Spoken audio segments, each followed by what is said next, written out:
जेन air को लगता था कि मुझ जैसी सीधी-सादी लड़की जो एक अनाथ है, उसका क्या ही कोई ख़्याल रखेगा, उसकी क्या ही कोई परवाह करेगा।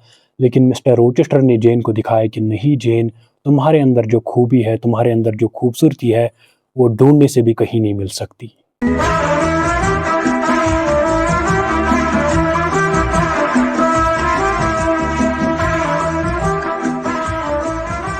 हेय फेलोज़, एक बार फिर से स्वागत है आप सबका इस चैनल में, जिस चैनल में क्या होता है कि जैसे कि आप सबको पहले ही पता है, जो मुख्तलिफ़ किस्म की जो फ़िल्में हैं, जो मूवीज़ हैं, उनकी जो कहानी है वो मैं बिल्कुल ही शॉर्ट में बयान करता हूँ। तो मुझे इस बार भी पूरी उम्मीद है कि आप सब ठीक होंगे, अच्छे से होंगे और बिल्कुल ही मज़े में होंगे। तो करते हैं आज फिर से बिना किसी देरी के दास्तान शुरू। आज की जो मूवी है, जो फ़िल्म है, ये फ़िल्म आई है 2011 में। इस फ़िल्म की जो IMDb रेटिंग है वो है 7.3 आउट ऑफ 10। इस फ़िल्म का नाम क्या है? इस फ़िल्म का नाम है जेन एयर। फ़िल्म की शुरुआत होती है 19वीं सदी में, कहाँ इंग्लैंड में। वहाँ पे एक 10 साल की लड़की होती है जो अपनी मामी के यहाँ रह रही थी।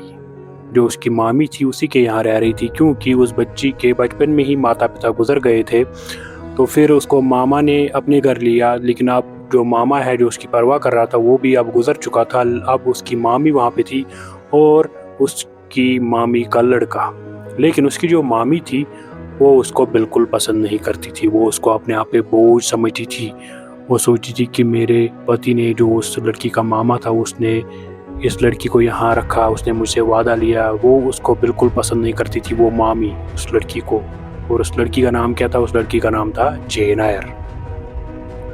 तो वो मामी उस लड़की पे बहुत जुल्म करती थी, उसको मारती भी थी, बुरा भला भी कहती थी। और जो उस मामी का लड़का था वो भी उससे चिढ़ता था, उस जेन एयर से, उस बच्ची से। वो भी ज़िद करता था, उसको भी तंग करता था। तो अब मामी ने एक बार क्या किया, का मामी ने लूवुड, वहाँ पे एक स्कूल था जो चैरिटी स्कूल था, जो ऐसे बच्चों को मुफ्त में पढ़ाता था जो बिल्कुल ही गरीब थे। तो मामी ने उसको उसी स्कूल में दाखिला दिलाया, वहाँ पे उसको डाल दिया। और वहाँ पे उस स्कूल में उन बच्चों का रहन सहन जो था वो भी वहीं पे था, खाना पीना सब कुछ। मतलब मामी ने एक किस्म का छुटकारा पा लिया उस बच्ची जेन एयर से। तो उस स्कूल में भी जो कानून थे वो बहुत सख्त थे। वहाँ बहुत बड़ी सज़ा मिलती थी अगर कोई छोटी सी छोटी गलती भी करता था। तो अब जब जेन एयर, वो 10 साल की बच्ची, उस स्कूल में चली गई, वहाँ पे वो अब पढ़ रही थी, वो डर डर के वहाँ पे भी जी रही थी। तो वहाँ पे वो एक लड़की को दोस्त बना लेती है, जिस लड़की का नाम था हेलन। तो अब हेलन और जेन एयर में दोस्ती हो गई, लेकिन हालात इतने ख़राब हो गए कि वो जो हेलन है, जेन एयर की इकलौती दोस्त उस स्कूल में, उस बच्ची की इकलौती दोस्त, वो मर गई। कैसे? उसको बीमारी लग गई, कंजप्शन की बीमारी, जो उन दिनों बहुत ख़तरनाक होती थी। तो अब उसकी इकलौती दोस्त भी मर गई। फिर सीधे 8 साल गुजर जाते हैं। 8 साल के बाद अब वो जो 10 साल की बच्ची थी वो अब 18 साल की हो गई थी। अब वो एक नौजवान लड़की बन गई थी और अब उसने उस स्कूल से अपनी पढ़ाई भी ख़त्म की थी। तो फिर उसको उस स्कूल से अब निकलना होता है, लेकिन आगे उसको एक जगह पे नौकरी मिलती है। थॉर्नफील्ड एक परिवार था वहाँ पे, उनका एक बड़ा सा किला था। वहाँ पे उस जेन एयर को, जो अब 18 साल की नौजवान लड़की बन गई थी, उसको वहाँ पे नौकरी मिल जाती है। कौन सी नौकरी? उसको वहाँ पे गवर्नेंस की नौकरी मिल जाती है। उन दिनों गवर्नेंस कहते थे जो कोई किसी को पढ़ाता था, या जो कोई किसी बच्चे को अकेले में पढ़ाता था as a tuition, as a tutor, तो उसको गवर्नेंस कहते थे। गवर्नेंस का दर्जा उसको दिया जाता था। तो अब जेन एयर को भी गवर्नेंस का दर्जा मिल गया। उस थॉर्नफील्ड किले में, उस थॉर्नफील्ड परिवार में वो जाने वाली थी। वहाँ पे एक बच्ची थी, उसको पढ़ाना था उस जेन एयर को। तो वहाँ वो चली जाती है उस लोवुड स्कूल से निकल के।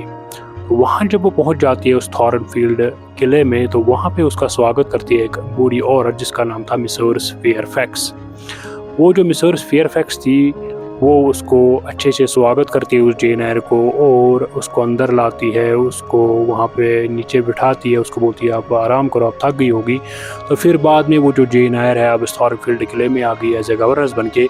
वो वहाँ पे वो एक बच्ची से मिलती है जिसको उसको पढ़ाना था, मतलब जेन एयर को उस बच्ची को पढ़ाना था। उस बच्ची का नाम था एडेल। वो एक फ्रेंच लड़की थी। फ्रांस की लड़की थी, वो फ्रेंच भी बोला करती थी। और जेन एयर जो है उसको भी फ्रांस की जो ज़बान है फ्रेंच वो आती थी। तो अब वो उसको पढ़ा रही थी, दिन ब दिन गुज़र रहे थे, अच्छे से गुज़र रहे थे दिन। एक बार जो जेन एयर है सुबह-सुबह उठ गई थी, अपने कमरे में थी, तो वहाँ पे वो बूढ़ी औरत मिसेस फेयरफैक्स वहाँ पे आती है। तो वो वहाँ पे उस जेन को बोलती है कि मेरी प्यारी बच्ची, मुझे लगता है कि तुम तंग आ गई हो, तो क्या तुम मेरे ये कुछ खत है इनको नज़दीक में एक पोस्ट ऑफिस है वहाँ ले जाओगी, वहाँ उनको छोड़ दोगी, और इस बहाने से क्या तुम बाहर भी थोड़ा बहुत घूम आओगी, अंदर बैठ के तुम तंग आ गई हो। तो जेन एयर वो मिसेस फेयरफैक्स के खत जो है वो लेके निकल जाती है, लेकिन उसको रास्ते में एक जगह पे क्या दिखता है, वहाँ पे उसको एक जगह पे एक बंदा दिखता है जो घोड़े पे था, लेकिन उसका घोड़ा जो है बेकाबू हो गया था, तो वो उस घोड़े से नीचे गिर जाता है। तो जेन एयर जो है वो उस बंदे के पास चली जाती है, उसको बोलती कि सर क्या आप ठीक हो, आपको चोट तो नहीं लगी। वो बंदा उसको नीचे उठ के बोलता है कि नहीं, क्या तुम मेरे घोड़े को पकड़ सकती हो। तो वो जेन और उस घोड़े के नज़दीक जाती है, आराम से उसको पकड़ लेती है। तो वो बंदा उस घोड़े पे चढ़ जाता है और उस जेन एयर का शुक्रिया अदा करता है, तो वहाँ से निकल जाता है। तो जेन एयर जो है अब वो खत जो है पोस्ट ऑफिस में डाल के वापस आती है उस थॉर्नफील्ड किले में, लेकिन वहाँ पे जो वो मिसेस फेयरफैक्स थी वो थोड़ी बहुत हड़बड़ा रही थी, जैसे वो किसी जल्दबाजी में थी। तो जेन एयर उसको बोलती कि क्या हुआ। वो मिसेस फेयरफैक्स उसको बोलती है कि मिस्टर रोचेस्टर आए हैं। वो बोलती है उसको जेन एयर कि मिस्टर रोचेस्टर कौन है। फेयरफैक्स उसको बोलते कि इस किले के मालिक।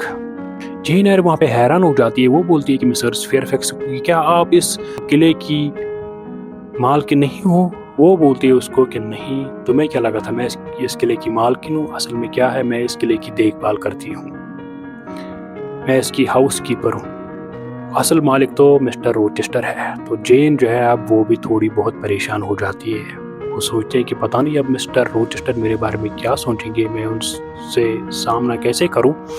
तो वहाँ पे रात के वक्त अब जो वो मिस्टर रोचेस्टर है वो उस जेन से मिलने आता है, जेन से वो बातें करता है, जेन से वो मुख्तलिफ किस्म के सवाल पूछता है, क्योंकि वो जो मिस्टर रोचेस्टर था वो उस बच्ची का निगरान था। कौन, किस बच्ची का, उसी एडेल फ्रेंच बच्ची का। और ये वो मिस्टर रोचेस्टर है वो ये खुद जानना चाहता था कि ये जेन एयर कैसी है, असल में इस बच्ची को पढ़ाने वाली कैसी है।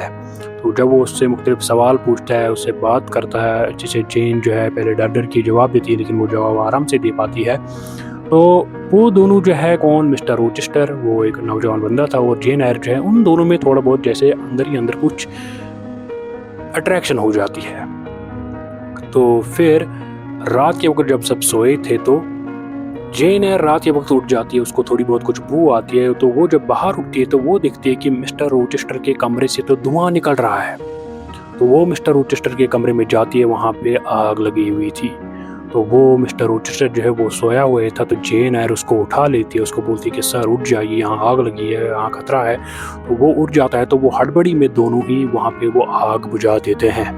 तो मिस्टर रोचेस्टर जो है वो जेन को बोलता है कि जेन, मुझे नहीं पता ये आग कैसे लगी, लेकिन तुम इस आग के बारे में किसी को नहीं बोलोगी, और शुक्रिया तुमने आज मेरी जान बचाई, शायद अब मेरी जान तुम्हारे हवाले है। मतलब मजाक मजाक में उससे वहाँ पे वो मिस्टर रोचेस्टर उससे बातें कर रहा था, हंसी मजाक में ही। तो जेन एयर जो है वो भी अंदर ही अंदर खुश हो रही थी, जैसे वो अंदर ही अंदर उस मिस्टर रोचेस्टर को पसंद कर रही थी। वहाँ पे फिर जब सुबह होती है तो जेन एयर जब उठ जाती है तो वहाँ पे वो पहले क्या मिस्टर रोचेस्टर को जैसे ढूंढ रही थी, लेकिन मिसेस फेयरफैक्स उस जेन को बोलती है कि मिस्टर रोचेस्टर जो है वो सुबह सवेरे निकल गए। जेन उसको बोलती है कि कहाँ निकल गए। मिसेस फेयरफैक्स उसको बोलती है कि वो अक्सर ऐसे ही जाया करते हैं, तो हमें क्यों वो बताएंगे कि वो कहाँ जा रहे हैं, हमें तो बिल्कुल नहीं वो बताते, पता नहीं वो कहाँ जा रहे होंगे, तो ये वही जानते हैं। तो जेन जो है वो थोड़ी बहुत परेशान हो जाती है, उसको लगता है कि मिस्टर रोचेस्टर पता नहीं अब कब आएंगे, क्या यहाँ फिर आएंगे वापस, पता नहीं कितनी देर लगाएंगे, कितने टाइम के बाद आएंगे, तो वो परेशानी रहती है।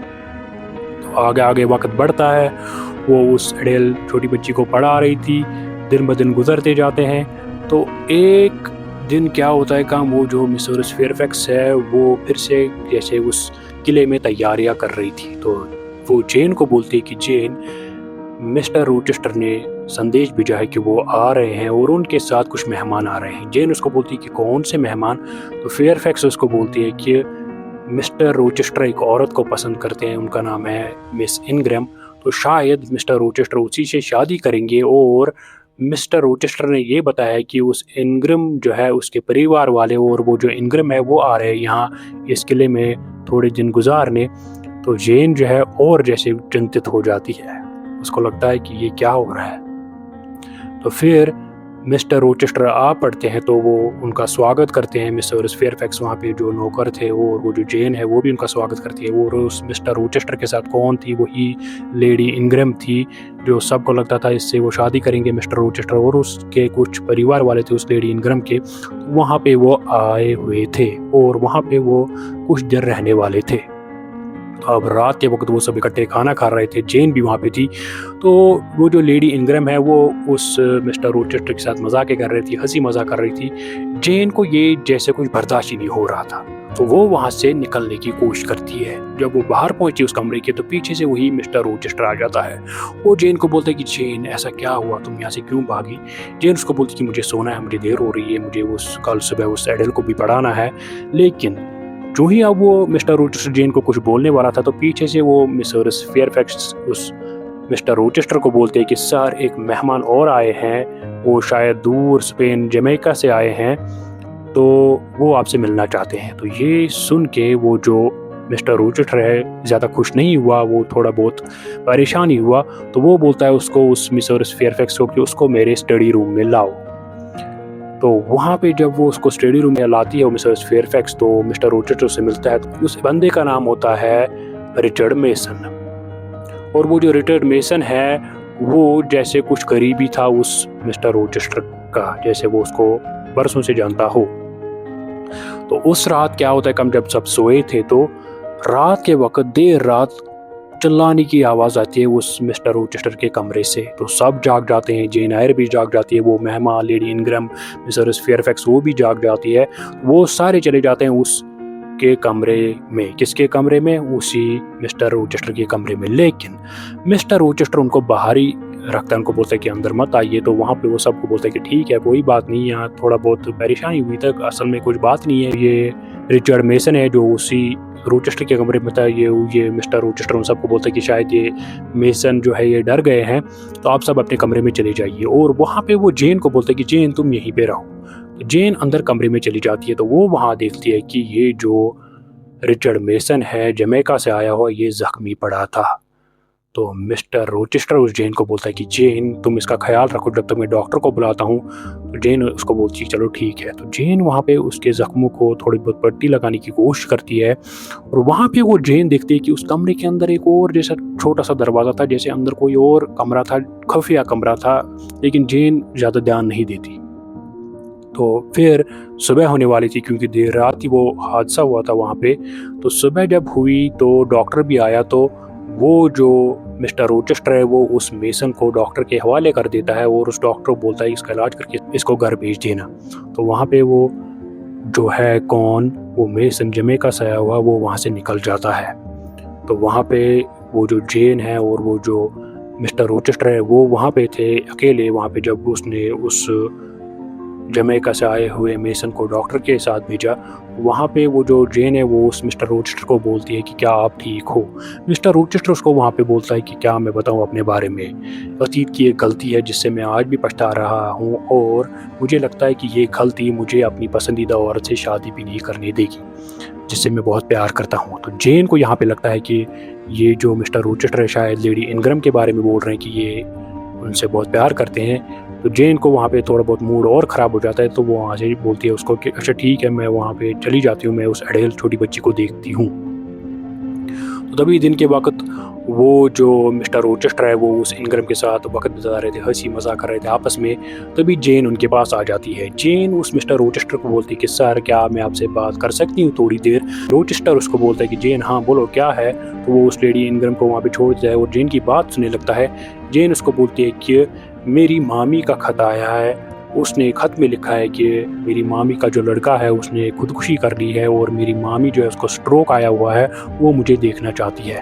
तो वहाँ पे वो जो मिस्टर रोचेस्टर है वो जेन को बोलता है कि जेन ठीक है तुम जाओ लेकिन जल्दी वापस आना।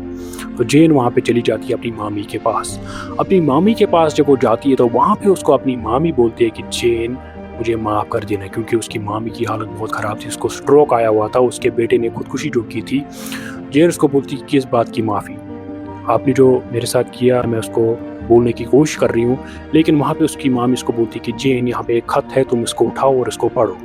तो जेन जब उस ख़त को उठाती है तो वो जब उसको पढ़ती है तो जेन उसको बोलती है कि ये तो 3 साल पुराना ख़त है। तो जेन वहाँ पे देखती है, उस ख़त में लिखा हुआ होता है कि जेन का जो चचा है उसने वो ख़त लिखा हुआ था जेन की मामी को 3 साल पहले, जिसमें उसने ज़िक्र किया था जेन की मामी को कि मैं जेन को अपने घर लाना चाहता हूँ, अपनी जो सारी दौलत है उसके हवाले करना चाहता हूँ।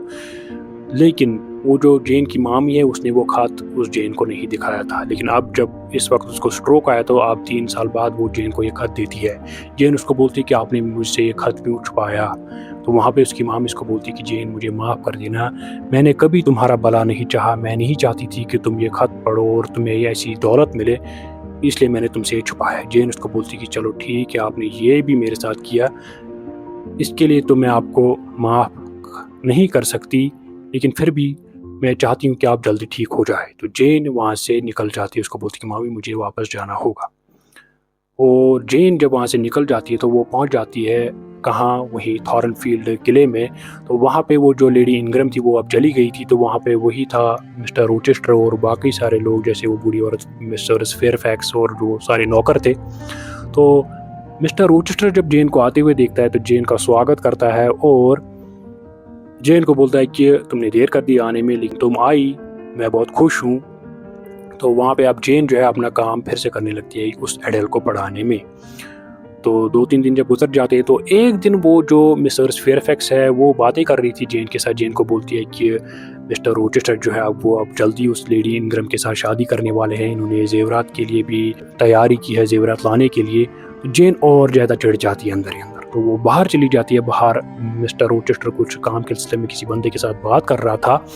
तो बाहर जब जेन चली जाती है वो मिस्टर रोचेस्टर को बोलती है कि सर, मुझे लगता है कि अब मैंने उस एडेल बच्ची को बहुत पढ़ाया, अब मुझे लगता है वो स्कूल जाने के लिए तैयार है, तो मैं कोई और नौकरी ढूंढ लूँगी। मिस्टर रोचेस्टर उसको बोलता है कि जेन, अचानक तुमने ये फैसला क्यों किया? तो जेन वहाँ से आगे बगीचे की तरफ निकल जाती है। तो मिस्टर रोचेस्टर उसका पीछा करता है। मिस्टर रोचेस्टर उसको बोलता है कि जेन मेरी बात सुनो, क्या तुम मुझसे दूर जाके खुश रहोगी? क्या तुम ये नौकरी छोड़ के खुश रहोगी? जेन उसको बोलती कि नहीं, मैं खुश नहीं रहूँगी। तो वो मिस्टर रोचेस्टर उसको बोलता है कि तो फिर तुम मुझे छोड़ के क्यों जा रही हो? जेन उसको बोलती है कि आप तो शादी करने वाले हैं लेडी इनग्रैम के साथ, तो मेरा यहाँ क्या काम है? वो जो मिस्टर रोचेस्टर है वो उसको बोलता है कि आखिर लेडी इनग्रैम के साथ तुम्हें क्या मसला है? जेन उसको बोलती है कि कुछ नहीं। ऐसे जेन बहुत चिड़ी हुई थी। तो वहाँ पे वो जो मिस्टर रोचेस्टर है वो जेन को बोलता है कि जेन, मुझे छोड़ के मत जाओ। और मिस्टर रोचेस्टर जो है वहाँ पे जेन से अपने प्यार का इज़हार कर देता है। जेन को बोलता है कि तुम ही वो एक औरत जिससे मैंने प्यार किया है, जिसको देख के मुझे प्यार हो गया है। जेन को लगता है कि ये मेरा मजाक उड़ा रहे हैं। जेन को बोलती है कि आप मेरा मजाक उड़ा रहे हो, लेकिन मिस्टर रोचेस्टर को बोलता है कि नहीं जेन, मैं सिर्फ तुमसे प्यार करता हूँ और तुम्हारे साथ ही मैं अपनी ज़िंदगी गुजारना चाहता हूँ। जेन जब ये सुनती है तो जेन भी क्या करती है काम, जेन उनको बोलती है उस मिस्टर रोचेस्टर को कि क्या ये सच है? मिस्टर रोचेस्टर उसको बोलता है कि हाँ, और मैं चाहता हूँ कि तुम मुझसे शादी करो। ये मिस्टर रोचेस्टर जेन को बोलता है। जेन उसको बोलती है कि अगर आप मुझे सच में प्यार करते हैं तो मैं तो आपसे बिल्कुल शादी कर दूँगी। तो वो वहाँ पे एक हो जाते हैं। कौन? मिस्टर रोचेस्टर और वो जेन आयर।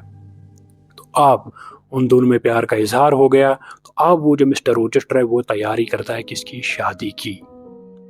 और वो जो मिसेस फेयरफैक्स है वो एक बार उस जेन आयर को बोलती कि जेन, ये जो अमीर लोग होते हैं इनके प्यार में ज़्यादा मत पड़ना, क्या पता कल वो तुम्हें छोड़ जाए। ये जो है इनके जो तौर तरीके वो तुम जो है नहीं समझ पाओगी। तो जेन थोड़ी बहुत घबरा भी जाती है, लेकिन वो दिल से उस मिस्टर रोचेस्टर से प्यार करती थी और मिस्टर रोचेस्टर भी उससे प्यार करता था। अब जब शादी का वक्त आया तो मिस्टर रोचेस्टर जल्दी में उस जेन को ले जाता है चर्च। तो वहाँ पे अब उनकी शादी होने वाली थी, लेकिन शादी जो ही होने वाली थी लेकिन बीच में एक बंदा आता है। कौन बंदा? वही रिचर्ड मेसन जो जमैका से पहले आया हुआ था। तो वो वहाँ पे बोलता है पादरी को कि ये शादी नहीं हो सकती, इस मिस्टर रोचेस्टर की शादी मेरी बहन के साथ हुई है और ये अभी भी मेरी बहन का पति है, तो ये दूसरी शादी कैसे कर सकता है इस लड़की के साथ। तो वहाँ पे जब जेन ये किस्सा सुनती है तो जेन तो अंदर से टूट जाती है, वो समझ ही नहीं पाती ये बंदा क्या कह रहा है। तो वहाँ पे जो मिस्टर रोचेस्टर है वहाँ पे सब लोग थे। मिस्टर रूचर जो है वो गुस्से में आ जाता है, तो वो सबको बोलता है कि चलो अब मैं आपको सब असली सच्चाई दिखाऊंगा, अब जो होना है तो होने ही दो। तो मिस्टर रूचर गुस्से में उस जेन को ले जाता है उसी थॉर्नफील्ड किले में। वहाँ पे वो सब लोग आ जाते हैं, तो वो मिस्टर रूचर उसको, उस जेन को और बाकी सारे लोगों को उसी छोटे कमरे में ले जाता है जो मिस्टर रूचर के कमरे में था। वो छोटा सा दरवाज़ा, उसके अंदर एक और कमरा था जिस दरवाजे को जेन ने भी पहले देखा था। तो जब वो वहाँ उन सबको ले जाता है तो वहाँ पे एक औरत होती है, लेकिन वो जैसे कुछ पागल जैसी होती है, दिमागी हालत उसकी ठीक नहीं होती। उसका नाम था बर्था। वहाँ पे वो जो मिस्टर रोचेस्टर है वो उनको बोलता है कि ये देखो, मेरी शादी इसके साथ हुई है, लेकिन मैं इसका क्या करूँ, इसकी दिमागी हालत ठीक नहीं है। सब समझ जाते हैं कि मिस्टर रोचेस्टर की क्या मजबूरी रह चुकी थी, लेकिन रात के वक्त वो जो मिस्टर रोचेस्टर है वो नशे में था, नीचे पड़ा था, उसकी हालत ख़राब थी। जेन उसके पास आ जाती है तो वो जेन को मिन्नतें करने लगता है। जेन को बोलता है कि जेन, मुझे छोड़ के मत जाना, मेरी हालत तुम समझो। लेकिन जेन जो है अंदर से टूट चुकी थी। जेन उसको बोलती है कि मैं क्या कह सकती हूँ, मुझे लगता है कि मैं आपके साथ अब नहीं रह सकती, आप धोखेबाज हो। वहाँ पे मिस्टर रोचेस्टर जेन को बोलता है कि जेन, ये जो शादी है इस लड़की के साथ, इस औरत के साथ मेरी हुई है, ये मेरी पसंद की शादी नहीं है। बरसों पहले मेरे बाप ने मेरी शादी इस औरत के साथ कर दी इसकी दौलत के लिए। तो फिर मैं इस औरत को बिल्कुल जानता भी नहीं था, लेकिन फिर शादी के बाद इसकी दिमागी हालत जो है वो ठीक नहीं रही, तो मैं क्या करता जेन, मैं बंदा हूँ। इसको मैंने किसी हॉस्पिटल में भी नहीं डाला जहाँ पे इसका इलाज हो, क्योंकि तुम्हें तो पता ही है जो पागल होते हैं उनके साथ हॉस्पिटल में क्या सलूक होता है, क्योंकि उस ज़माने में पागलों के साथ बुरा सलूक होता था। वहाँ पे मिस्टर रोचेस्टर जेन को बोलता है कि जेन, मैंने तो इंसानियत के लिए इसको उस पागल खाने में नहीं डाला, और मैं दूसरी शादी भी नहीं कर सकता था अगर सबको पता होता कि मैं इससे बंधा हूँ, तो मैं क्या कर सकता, और मैं तलाक भी नहीं इसके साथ ले सकता था क्योंकि इसकी दिमागी हालत ठीक नहीं थी। लेकिन जेन जो है वहाँ पे बिल्कुल भी नहीं समझ पाती, जेन अंदर से बिल्कुल टूट चुकी थी। तो वो वहाँ से निकल जाती है, वो उस थॉर्नफील्ड किले से, वो उस मिस्टर रोचेस्टर को छोड़ के तो रोती हुई वो बाहर निकलती है, उस किले से भागने लगती है दूर। बीच में बारिश भी आती है, वो एक जगह गिर भी जाती है, तो मुश्किल से वो पहुँच जाती है एक घर के पास। तो वहाँ पे उस घर के पास एक बंदा होता है खड़ा, जिसका नाम होता है सर जॉन। तो वो उस जेन की हालत जब देखता है, वो बेहोश पड़ी थी बाहर उनके दरवाजे पे, क्योंकि बारिश बहुत गिर रही थी, वो थकी हुई भी थी। तो वहाँ पे वो सर जॉन उसको अंदर ले जाता है, उस जेन को, और अंदर उसकी दो बहनें थी, वो उस जेन का ख्याल रखती है, उसको ठीक होने में मदद करती है, उसको खाना देती है।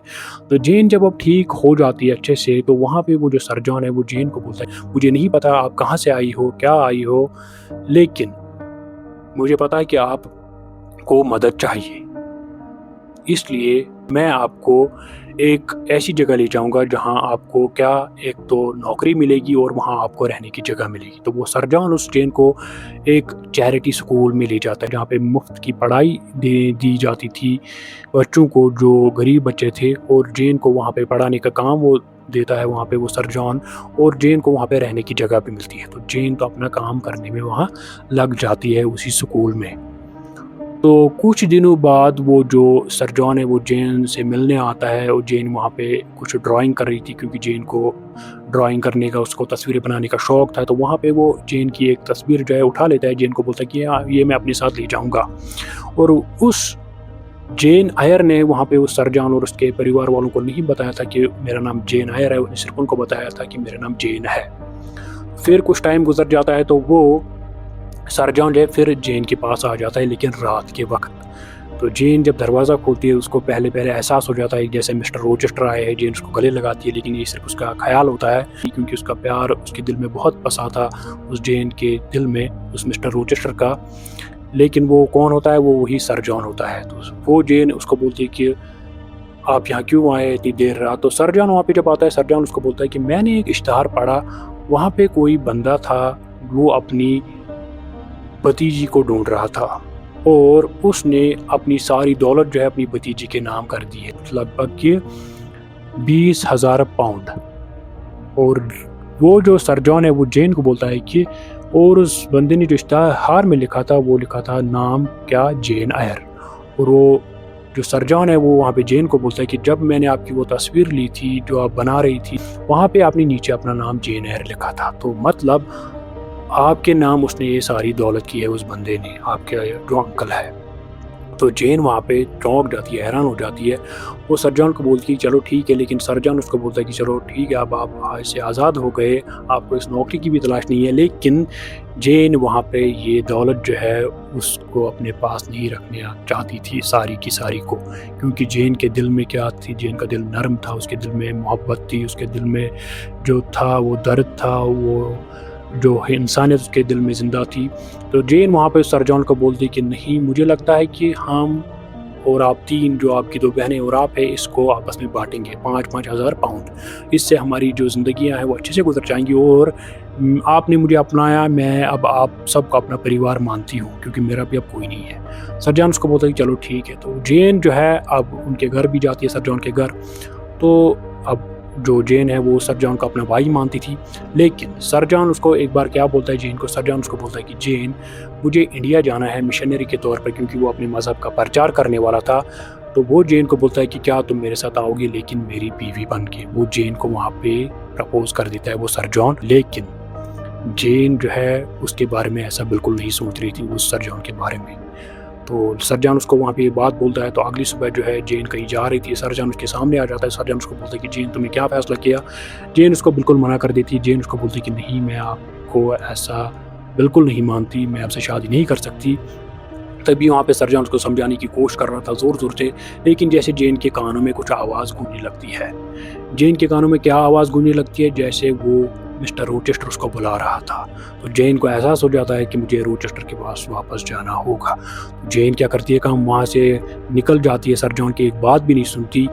तो पहुँच जाती है सीधा वहीं पे, कहाँ पे, उसी थॉर्नफील्ड किले में। लेकिन जब वो बाहर से देखती है, उस थॉर्नफील्ड किले को किसी ने जैसे जलाया था, वहाँ पे जैसे खंडर पड़ा था। जेन लगभग 1 साल के बाद उस थॉर्नफील्ड किले में वापस गई थी। तो वहाँ पे उसको मिसेस फेयरफैक्स मिलती है। वो उसको बोलती कि जेन, ये जो मिस्टर रोचेस्टर की वो पागल बीवी थी, उसने एक रात क्या आग लगा दी इस किले में, और क्या हुआ काम, ये सारा किला जल गया। वो जो मिस्टर रोचेस्टर है ये सबको बचाने में कामयाब हो गए, लेकिन अपनी बीवी बर्था पागल जो थी उसको बचाने में कामयाब नहीं हो गए। उसने ऊपर से छलांग मारी नीचे और वो मर गई। और इसी दौरान जो मिस्टर रोचेस्टर है वो अंधे हो गए, क्योंकि वो आग में फंसे थे, इसकी वजह से वो अंधे हो गए। तो जेन उसको बोलती कि मिसेस फेयरफैक्स की वो कहाँ है। तो वो बोलती कि वो आगे बैठे हैं उस बगीचे में। तो जेन चली जाती है कहाँ पे, उसी मिस्टर रोचेस्टर के पास। मिस्टर रोचेस्टर बिल्कुल अंधे हो चुके थे, दाढ़ी आई थी उनकी बहुत, जैसे वो टूट पड़े थे बिल्कुल ही अंदर से। तो जेन जब उसके सामने आ जाती है तो मिस्टर रोचेस्टर को एहसास हो जाता है कि जेन आई है। जेन उसको वहाँ पे बोलती है कि मैं वापस आ गई हूँ, अब मैं आपको छोड़ के कहीं नहीं जाऊँगी। वहाँ पे जेन उसको गले लगाती है उस मिस्टर रोचेस्टर को, और वो दोनों फिर आपस में एक हो जाते हैं लास्ट में। तो यहाँ पे होती है फ़िल्म की एंडिंग।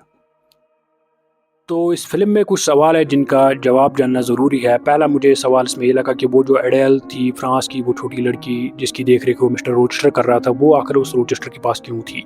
क्योंकि क्या हुआ था काम, कुछ टाइम पहले वो जो मिस्टर रोचेस्टर था वो फ्रांस गया था, वहाँ पे उसको एक औरत के साथ संबंध बन चुका था, लेकिन वो औरत जो थी वो धोखेबाज थी। वो मुख्तलिफ जो मर्द थे उनके साथ उसका चक्कर चल रहा था। तो वो एक बार पेट से भी थी, फिर उसने उस बच्ची को जन्म दिया, लेकिन फिर वो उसने उस बच्ची को छोड़ दिया, किसी और के साथ चली गई। तो मिस्टर रोचेस्टर को लगा कि ये बच्ची अकेली क्या करेगी, तो मिस्टर रोचेस्टर ने उस बच्ची को अपने घर लाया और उसका जो है गार्डियन बन गया, उसकी देखरेख करने वाला बन गया। और एक जो सवाल था वो ये कि आखिर उस मिस्टर रोचेस्टर के कमरे में पहले आग कैसे लगी जब उस जेन ने उसको बचाया था, और उस रिचर्ड मेसन को किसने ज़ख्मी किया था, उस जमैका से आए हुए बंदे को। असल में क्या था काम, वो जो मिस्टर रोचेस्टर की बीवी थी जो पागल थी वो बर्था, ये सब जो काम है ये उसी ने किए थे। वही ये पागलपन वाले काम कर रही थी। उसी ने उस कमरे में आग भी लगाई थी, उसने उस रिचर्ड मेसन को ज़ख्मी किया था, क्योंकि वो किसी की भी नहीं सुनती थी, और लास्ट में उसी ने उस किले में आग लगाई थी। तो और एक जो सवाल है वो ये कि अगर जेन एयर के माता पिता गुजर गए थे तो वो पहले ही उस अपने चचे के पास क्यों नहीं गई जिसने लास्ट में उसके नाम वो सारी दौलत गई थी। क्योंकि जब जेन एयर के माँ बाप गुजर गए थे तब उसका चचा ऐसी हालत में नहीं था कि वो उसकी देखरेख कर सकता था। अब सिर्फ उसका मामा ही इस काबिल था, इसलिए उसको अपने मामा के घर में छोड़ दिया गया था। और एक बात, उस मिस्टर रोचेस्टर ने उस लेडी इनग्रम को क्यों लाया था, क्योंकि वो जानना चाहता था, देखना चाहता था कि जेन एयर के दिल में मेरे लिए क्या जज्बात है, वो क्या फील करती है मेरे लिए। इसलिए उसने झूठ मूठ का उस लेडी इनग्रैम को लाया था और लोगों में ये बातें फैलाई थी कि मैं इससे शादी करने वाला हूँ। तो इस मूवी में जो मॉरल्स और लेसन्स मुझे अच्छे लगे, पहला तो मुझे इसमें ये अच्छा लगा कि जब तक कि रिश्ते में बराबरी ना हो तब तक रिश्ता कामयाब नहीं रहता। जब तक रिश्ते में एक दूसरे की बराबर कदर ना हो तब तक रिश्ता कामयाब नहीं रहता। जैसे जेन एयर थी, जेन एयर को अपनी मामी उसके बराबर नहीं समझती थी, तो इसलिए जेन एयर जो है जुल्म के नीचे दबी रही। और वो जो जेन एयर है उसको लगता था कि मिस्टर रोचेस्टर मुझे भी अपने काबिल नहीं समझते थे, इसलिए जेन जो है अपने ख्यालात को अंदर ही अंदर उसने छुपा लिया। वो ज़्यादा मिस्टर रोचेस्टर के करीब भी नहीं जाना चाहती थी, लेकिन जब मिस्टर रोचेस्टर ने उसको अपने दिल के जज्बात बताए तब जेन को लगा कि नहीं, मिस्टर रोचेस्टर भी मेरे बारे में यही सोचते हैं, तो तभी वो दोनों एक हो गए। तो रिश्ते में जो है एक दूसरे की बराबर कदर होनी चाहिए। दूसरी जो बात मुझे इसमें अच्छी लगी वो ये कि आत्मसम्मान जो है इंसान में सबसे बढ़ के होता है। जिस इंसान में होश हवास ठीक हो उसके लिए आत्मसम्मान सबसे बढ़ के होता है। जैसे जेन ने समझा, जेन को जब लगा कि मिस्टर रोचेस्टर की पहले ही शादी हो चुकी है तो फिर भी मिस्टर रोचेस्टर मेरे साथ रहने वाले हैं, लेकिन जेन ने क्या फैसला किया, वहाँ से जाने का, क्योंकि जेन को लगा कि लोग क्या समझेंगे, आखिर मैं इनके साथ इस रिश्ते से रहूँगी। तो जेन ने वहाँ पे क्या आत्मसम्मान को चुना और वहाँ से भाग गई। लास्ट में जो बात मुझे इसमें अच्छी लगी कि किसी चीज़ को जब तुम इतनी शिद्दत से चाहो तो पूरी कायनात तुम्हें उससे मिलाने में लग जाती है, जो लास्ट में हुआ जेन एयर और उस मिस्टर रोचेस्टर के साथ। वो दोनों एक दूसरे को बहुत शिद्दत से चाहते थे और लास्ट में वो फिर से एक हो गए। तो आई होप आपको मेरी ज़ुबान से इस फिल्म की कहानी अच्छी लगी होगी। आई होप आप इस चैनल को सब्सक्राइब ज़रूर करेंगे। तो मिलते हैं अगली बार अगली किसी फिल्म पे, तब तक के लिए टेक केयर।